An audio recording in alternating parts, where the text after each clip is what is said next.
Pemirsa, Kompolnas melok mengawal kasus penganiayaan Dr. Koas di Palembang serta mengecek segala bukti sama rekam jejak digital yang kagetnya bakal dicocok dengan temuan polisi juru proses penyidikannya. Kompolnas juga meminta kasus ini diproses secara profesional serta transparan. Kasus penganiayaan Dr. Koas Fakultas Kedokteran Unsri yang dilakukan ke sopir wong tua sesama Koas masih bergulir, serta dapat sorotan dari banyak pihak termasuk Kompolnas. Dari Senin kemarin, Kompolnas melok mengawal kasus ini dengan melakukan pemeriksaan mulai dari korban, saksi, serta juga ngumpul ke segala bukti termasuk rekam jejak digital. Komisioner Kompolnas Muhammad Hairul Anam mengatakan temuan dari pemeriksaan ini kagetnya bakal dicocok dengan proses penyidikan yang dilakukan oleh polisi.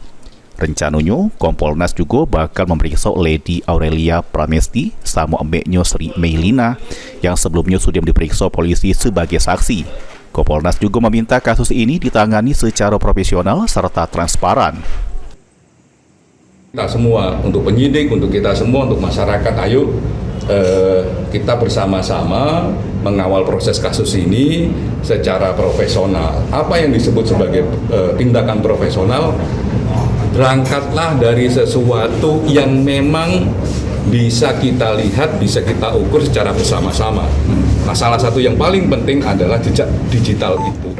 Sesudah menetapkan Fadilah alias Datuk, sopir pribadi sebagai tersangka, proses penyidikan terhadap kasus ini masih dilakukan oleh Unit 5 Subdit 3 Jatatas Ditreskrim Polda Sumsel. Mulyadi, PAL TV.